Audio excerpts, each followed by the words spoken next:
Okay. Hello, dear viewers and listeners, and hello, my dear friend Arne Rubinstein from Australia. Hello, Joseph. Nice to see you. The last time I saw you was on a father and son camp in Denmark nearly 2 years ago. Exactly. Okay. We meet here in the series Man of the World in Mirror of the Man, which I really love because I just need to watch myself in my own mirror to see who I am and just avoiding watching other people who are mirrors for me. And I have prepared a couple of questions for you, which might be kind of mirror also for you. And let's start, if it's okay for you. My first question is, who are you, Arne? Oh, this is already a big question. I'm still trying to work it out. But I'm a man, I'm a father, I'm a partner, and I think actually I'm someone who is changing. And what I've worked out is that who I am is changing through my life. And I think that life is like a staircase that we move up. And I'm no longer a boy, even though I have boy in me, but I'm not a boy. I'm a man, but I think I'm sort of somewhere in between man and moving into becoming an elder. I'm not there, I have a long way to go, but I can see I'm sort of looking into elder. And so my spirit is moving towards that place of elder. And I'm still learning all the time about how to be in the different stages of my life. And so I also think the question of, for me, who I am is about what is my calling. And I think part of my calling and who I am is to support people, especially boys and men, to find out what's inside them, what's their spirit, what's their passion, and also to support them to move up the staircase in the best way possible. Beautiful. And as I know, you are also the founder of the Rites of Passage Institute. Is it right? Yes. Can you say a couple of words about Rites of Passage Institute? What you are doing there? Sure. So my work is around creating rites of passage. And rites of passage are a ritual or ceremonial way of acknowledging a person shifting from one stage in life to the next, whether it's from boy to young man, or from man to father, or father to grandfather, or to elder, all the different stages of life that we move through. And indigenous or traditional communities for tens of thousands of years have been creating rites of passage to help people move up this staircase. And when we don't move up the staircase, we end up with adult men who still think and act like boys. And even some of them end up running the country or running the world, or running big businesses, but they're still actually boys. And they still think that they're the most important person in the world. And they still think that if they get power or money, it's all for them rather than for doing good in the world. And they still think that women are here to serve our needs rather than to be in relationship with. And so I actually started my work as a doctor in my life, but I see very much that we have to be creating these rites of passage, or else we end up with a society that is run by boys, and that is a big, big problem. So we started the Rites of Passage Institute to teach people about rites of passage and to teach them how they can be creating rites of passage, not only for boys, but for all of us. This is what I also see in my country here. Our country is led by men who are grown, physically grown adult, but psychically there is still some potential to grow, to be honest. You actually replied also to my next question. How do you contribute and what are you giving to the world? Because what I see is that many men are living the culture of consume. What I can get from the world and what I can get from women and so on. And how do you see this change of culture of consuming to culture of contribution? Well, it's a very important point, Joseph, because if we all keep consuming, we're going to run out of resources. We're already running out of resources. You know, we're cutting down the forests. We're destroying the population of fish in the ocean. We're polluting the atmosphere, you know, and on and on and on. And I think really the great challenge for us as men today is how are we going to genuinely contribute to the earth in a net positive way? All of us. Because if we don't start doing that, my fear is that we're going to destroy the world and destroy humanity.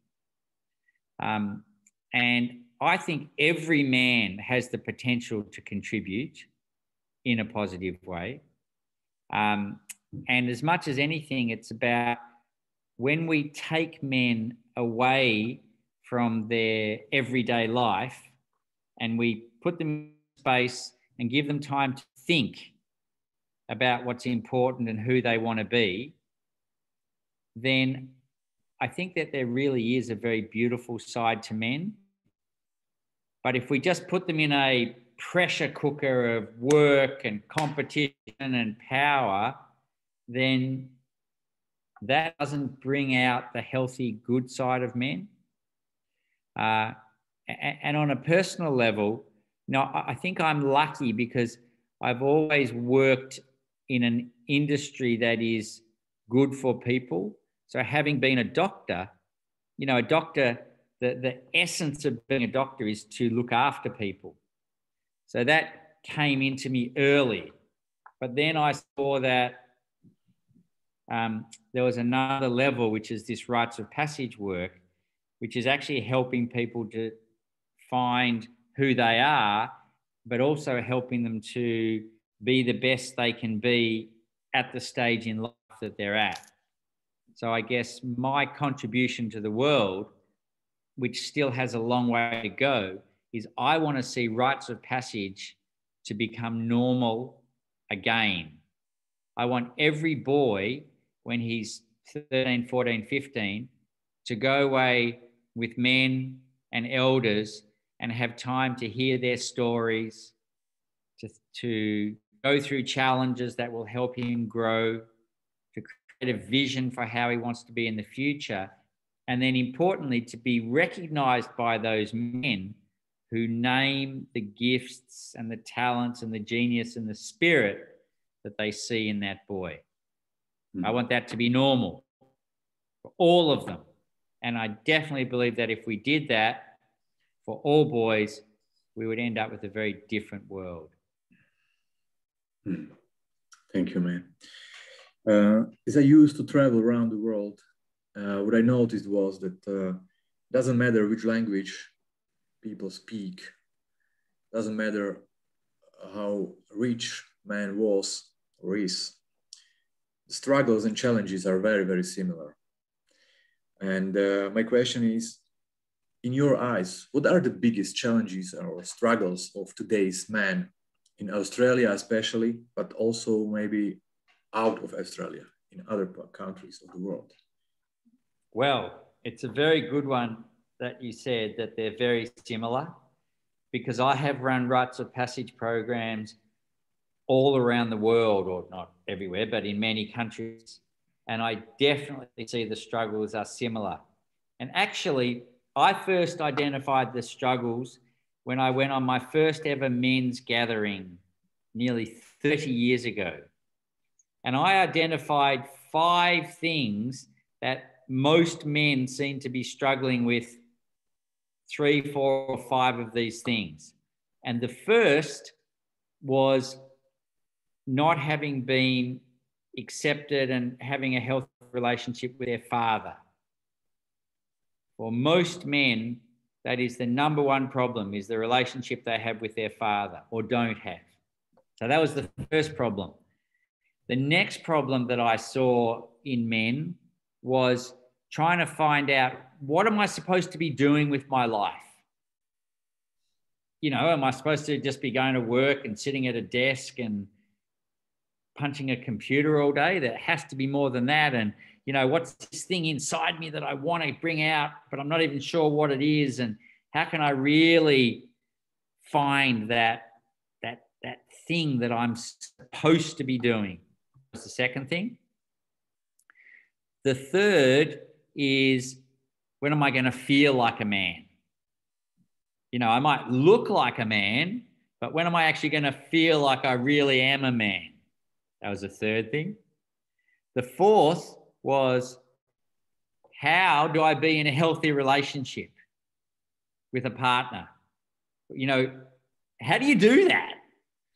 No one taught me. No one showed me. I saw my parents, but I don't know if I want to be like that. Some do, some don't. So that was the fourth thing, how to have a healthy relationship. And then the fifth thing that I saw all men struggling with was, if we do have children, how do I be a good father? How am I supposed to be a father to my own children? So I saw those 5 things, and nearly every man was struggling with 4 or 5, you know, my own father, what am I supposed to be doing with my life? Like a man, how do I have a healthy relationship? And how do I deal with my own children? This is, I used to visit old men in these old people's homes, and I don't know if this is the right name for these places where old men are gathered.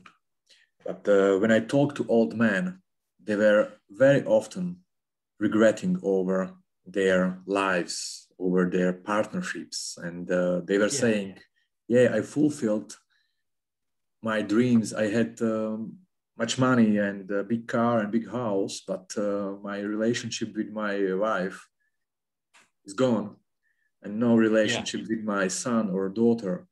And I'm alone here waiting for the death. And this is what I saw, that the vision of a man is very, very limited vision of a man. If there is this vision of partnership and family vision missing, I saw men crying over their lives. Crying, absolutely, deep pain. Yeah. Okay. Let's move to the next question. I don't know what is the real situation in Australia, but here in my place, starting with 30s or 35 years of age, the suicide rate is rising. I'm talking about men suicides. And I see also, I guess 80% of all homeless people here in my country are men. And more than 85% of all people in jail are men. What might be the cause? Why this is happening? Oh, look, I think men are in crisis. And I think, you know, suicide, which comes from depression, is a sickness of the soul. And I think a lot of men have really lost their way. And we get promised this prize if we make enough money. And if we want to make that money, we have to work really hard, or if we look a certain way, or, you know, whatever it is. And then we get there and there's no prize. And often there's no family left either, and all sorts of things. And I think, you know, really it comes down to what we've been talking about. If men are still in a child way of thinking, if they think it's more about themselves than community, if they think they're the most important person in the world, if they think that, you know, they're going to live forever, and that women are supposed to be there for them, those things don't work when you're a man. Those things don't work when you're over 30. And all of a sudden, if I have a belief system about the world and then it's not actually happening, that creates a real crisis. And also, men are very much on their own. The support structures for men are not good, and men don't seek help. We're taught that if you seek help, you're weak. If you're vulnerable, you're weak. You know, all of these things. And so, you know, I understand that a lot of men are really, really struggling. But having said that, I also see, because I get to travel around and go to different men's gatherings and groups, that when men get together and when they actually listen to each other, and when they sing together, and when they play together, and when they have deep, vulnerable discussions together, it brings out this powerful joy from the men, and they feel more alive and more happy and more real than they maybe have any other time in their lives. And I think good men's groups and good men's gatherings are doing more to support and save men than anything else that I'm seeing.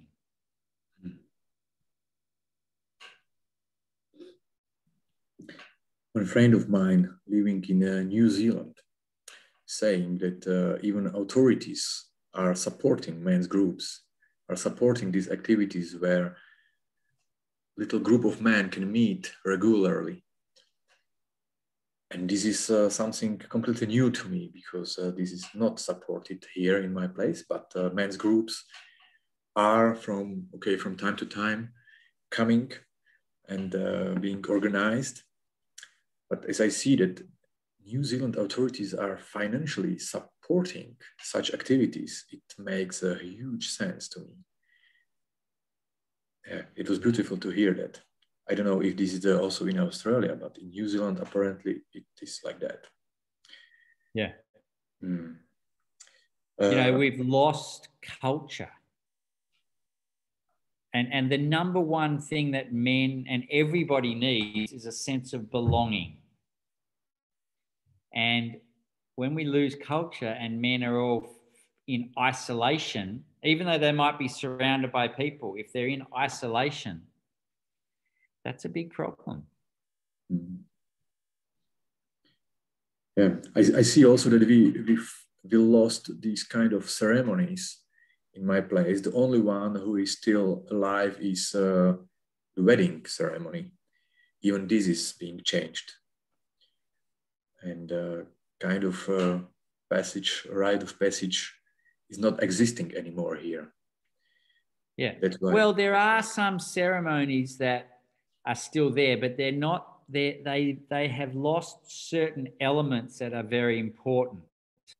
So, you know, a wedding has elements, but different to what it was, and a birthday can be a rite of passage. You know, becoming a parent is a rite of passage, but we manage that often so badly. So badly. Men become a parent and they have no idea what they're supposed to do. Women become parents and a lot of them are really struggle with depression and being on their own. And, you know, we'd be doing these things so differently, so differently. And it wouldn't be hard and it would make such a difference.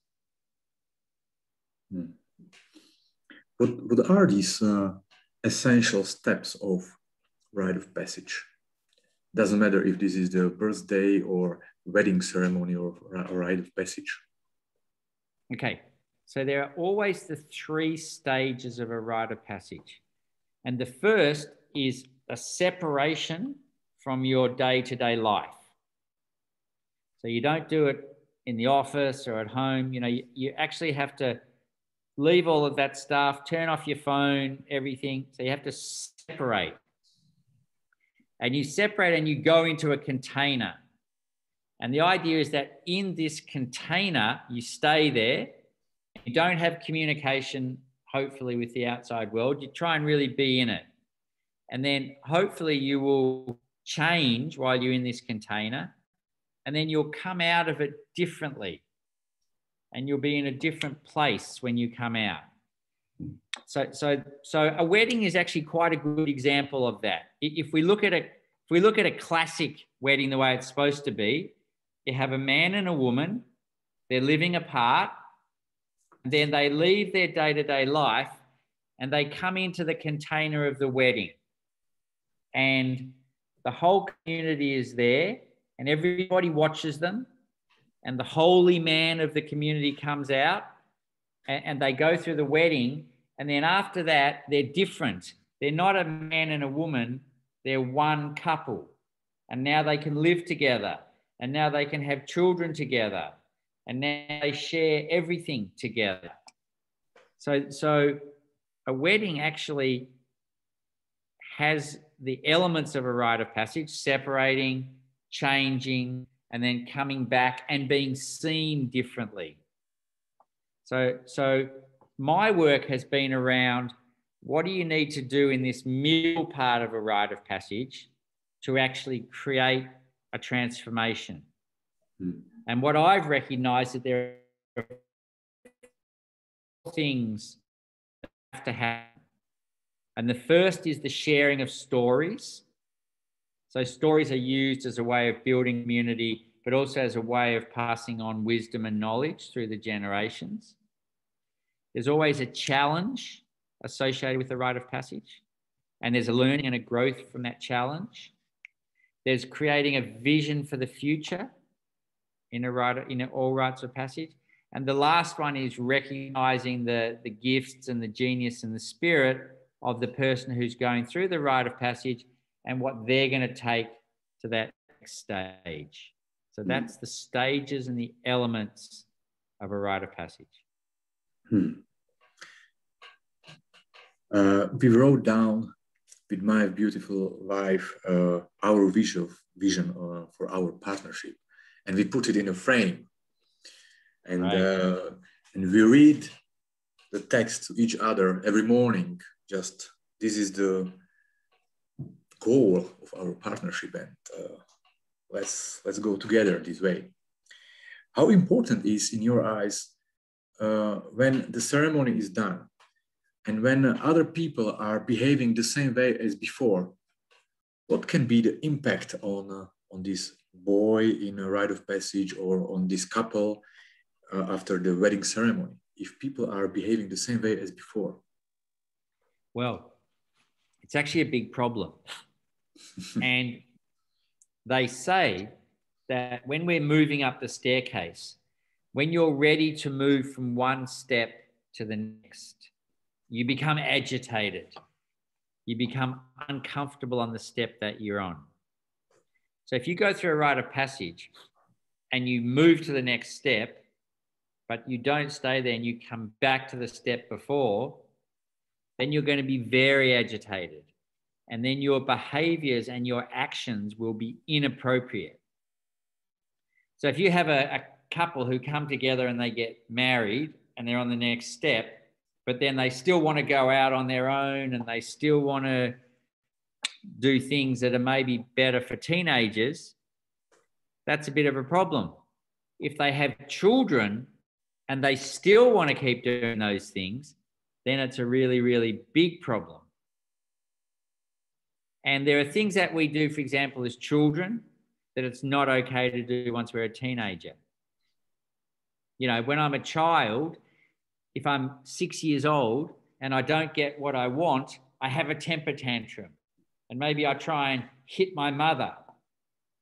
If a 6-year-old does that, or a 4-year-old, we go, oh, the child is just being baby. If I'm 16 years old and I'm now bigger and stronger than my mother, and I don't get what I want, and I get angry and then I hit her, that's not okay. You know, and if a teenager makes a stupid decision, well, they're teenagers and that's part of maybe how they learn. But if a 30-year-old makes a stupid decision, it's a much bigger problem. And they might lose their job, or there are consequences. And so you can see that, you know, each step that we go up, hopefully our behavior changes, we gain more wisdom, and we have to change as we move up steps. You know, if a 35-year-old is competitive, you know, in sport or in work, okay, maybe that's okay. But if you get a 60-year-old or a 70-year-old and they're still competitive in the same way, they will hold down the young people and stop them actually being able to come up the staircase. So as a 60, 70-year-old, you know, our role is not to compete with the young, but to mentor and support them so that they can grow and they can, you know, have a positive impact on the world. This is what you are saying. From time to time, I see that even fathers are competing with their own sons. Yes. This is what I often see as well. Yes. Yeah. But let's move to the next question. By their sons. Yeah. This is the topic for another hour of talk. Yes. Porn. What I see, porn addiction is ruining men's lives here in my country. What do you see behind this addiction to porn? Well, I think porn is a disaster because it starts with boys, and that's where they're getting their sex education now, watching porn. And they think it's real. That's the problem. They think it's real. It's like if you go to a movie and you see the Avengers and you think it's real. Ridiculous. But they watch porn and they think it's real. And it's creating a lot of problems. And it's completely addictive. And it's the shadow. It really brings out the shadow. And there's no boundaries and limits on it because everybody's got access to it on their phones. And so, you know, in our work, we know we need to be having conversations with boys and young men about porn. We need to tell them, look, if you're going to watch it, that's one thing, but you need to know it's not real. And you need to know that's not how you treat women. And you need to know, you know, porn is a fantasy. Porn is it's a made up thing. And when no one does that, then, you know, as you said, it's creating big, big problems all over the world.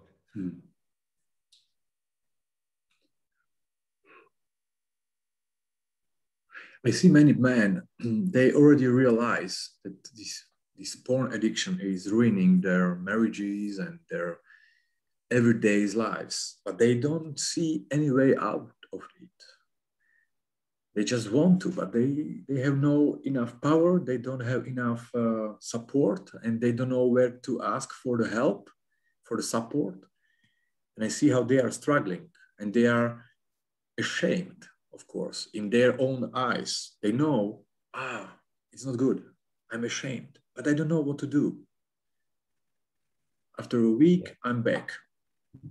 This is what I see. Well, this is where men's groups and men talking to each other is such a good thing and such an important thing, because then we can normalize behaviors, and men get to realize that all men struggle with different things. And, you know, on their own, men may not be able to deal with it, but if there are other men and they can have honest, open conversations, it can be very different. So, you know, I think as men, we have an obligation. We need to be supporting each other. And what about yourself? Did you have any addiction in your life? And how did you get out of it?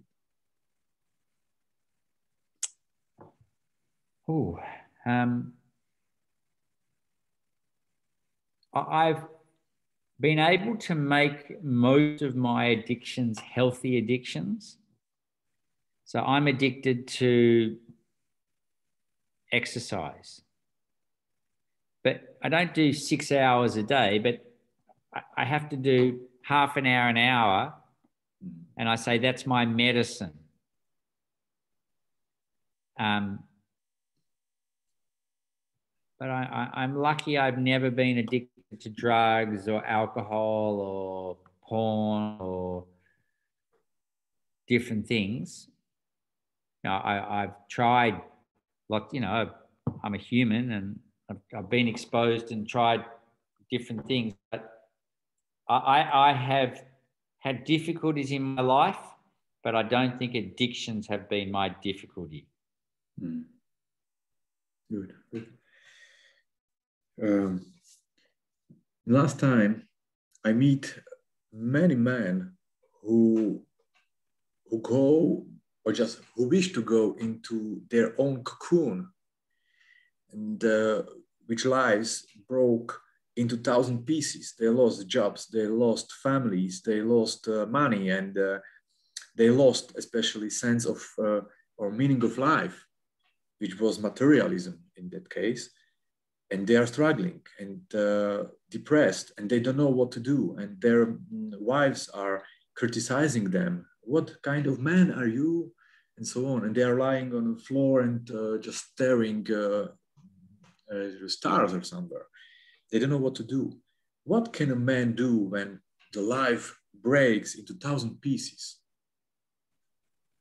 If you understand what I mean. I think it's in many ways a great opportunity when their life breaks into 1,000 pieces. Because one of the things about rites of passage is the part of your life that you've been in that may have been good for you once is now needs to end, and you need to go to another stage. And it's interesting that often in rites of passage in a traditional community, it was called a death. It's a death of one stage so that another stage can be born. And so breaking into 1,000 pieces is actually an opportunity to sort of start fresh and look at, you know, out of these 1,000 pieces, who do you actually want to become? Because clearly things have been working up until now. So I always tend to look at challenges as opportunities. And it's a big challenge when you break into 1,000 pieces, but it's also a fantastic opportunity to build something new. This is what I also see. Many single mothers are coming to me with a question. I have a son. How can I bring healthy masculine model or role model to him, to his eyes? What can I do as a Yeah. single mother? Do you have any recommendation? Well, I have the same. We have many mothers coming to us wanting help. And I think the thing is, my hope, and through the work that we do, is that men learn to understand that our responsibility is not only our son, but is in fact all the boys. And we have some work to do, because at the moment, if a man pays attention to boys, we worry about that. Why is that man doing that? And, you know, we need to, all of us as men, get together and be supporting and be good role models and mentors for the boys. But I do say to mothers who come like that, I say, look, is there a grandfather? Are there uncles? Have you got family, friends, men who you know who are good men? And you can say to those men, hey, my son needs a mentor. My son needs some good men in his life, and I think you're a good man. Would you help my son, please? Would you be his mentor? And most commonly, I find that men are very, that's a big compliment for a woman to ask you to mentor their son. And a lot of men will say, yes, they'll do that. So that's what I recommend to mothers, single mothers. Mm.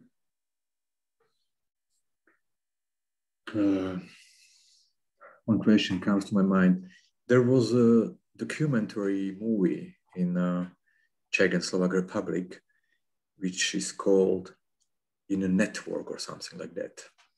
And this was about social medias and about old men chatting with 12, 13 years old girls.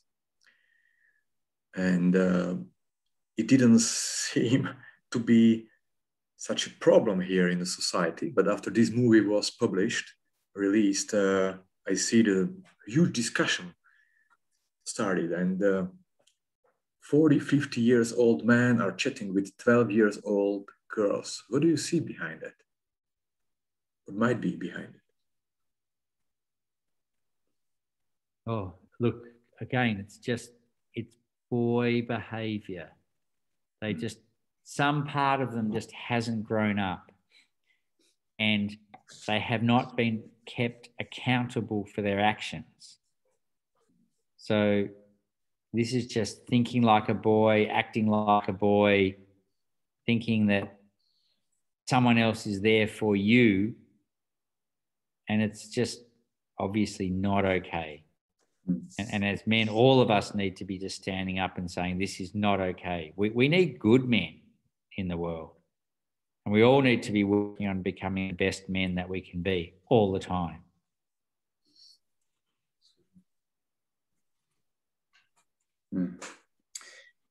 Yeah, after this discussion started, they just tried to put them in a jail, of course, this old man or older man.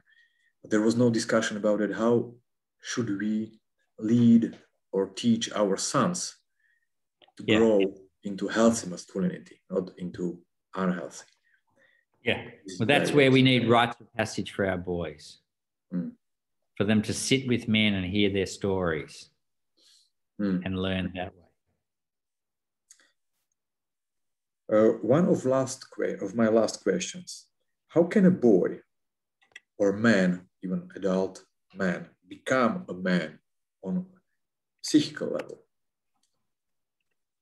in your view? How can a boy become a man? Well, that's for me why we create rites of passage. You know, at the right time, we take them away with the men, and we acknowledge that they're becoming a man, but they're becoming a baby man. They don't become, you know, a full-grown man. They're just starting their journey as men. So your boy, he's 13 years old. Hopefully in the next year or two, you'll be taking him on a rite of passage and celebrating the fact that he's becoming a young man. and that as a young man, he needs older men there to support him. He needs men that he can ask questions. He needs to go through challenges, but in a safe, appropriate way. So, and he needs to be recognized for who he is and seen for his gifts. That's how they become men. But young men, and then they grow. They grow into older men and hopefully into good men.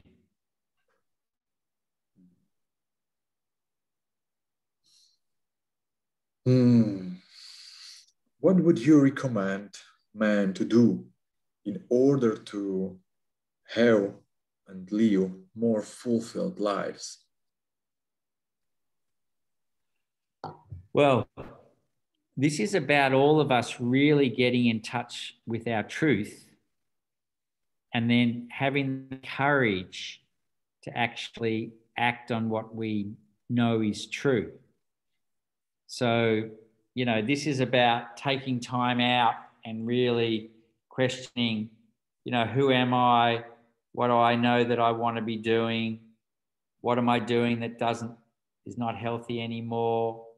And it's about, you start hunting for those moments when there are important decisions to be made and making sure you make the right decision. Am I going to be a family man or am I going to be a selfish man thinking about myself? And if I decide I'm going to be a family man, when the option comes up, I could do something good for the family or I could just be selfish and do something for myself. I do for the family. Doesn't mean I don't look after myself, but I understand that the family is actually important. And when I have an opportunity to do a job, this job may pay a bit more money, but this job is more in line with my values. Which job am I going to take? And there are many decisions that come like that in front of a man. If we're going to become a good man, we have to go hunting for those decisions and make them for the right reason.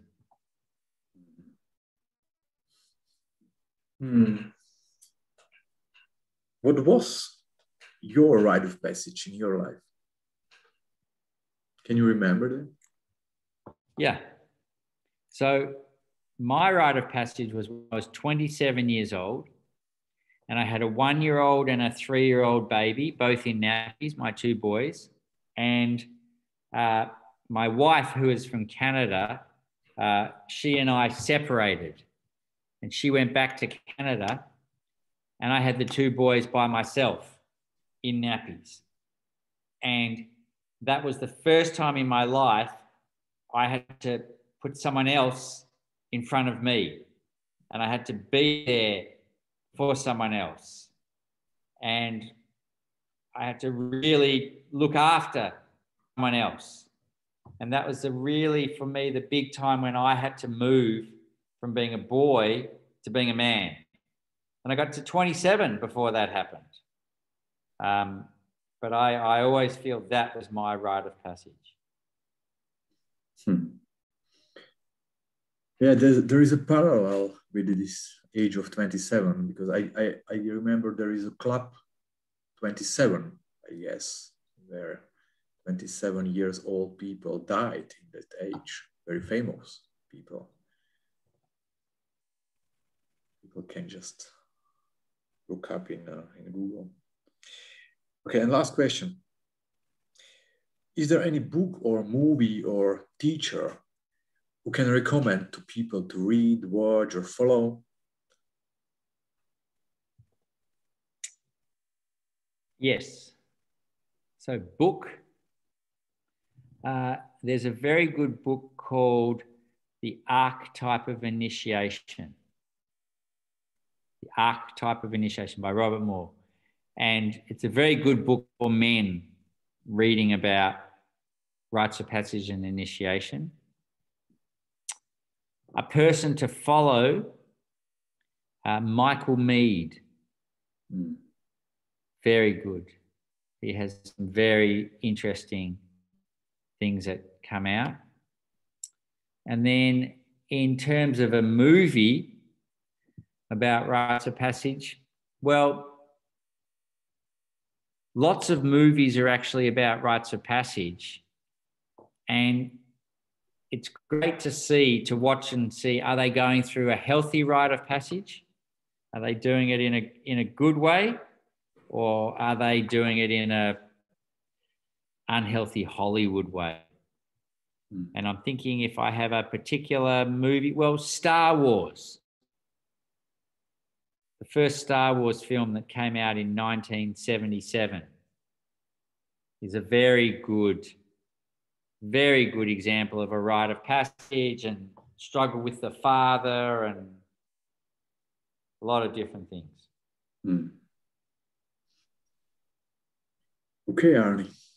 Thank you very much for very deep and honest talk. My pleasure, Joseph, and thank you very much for creating this series. I'm lucky to get to be on it. Yeah. My pleasure, man. Thank you very much to you and also to all viewers. And let's see if we can meet also next time. Great. Thank you very much.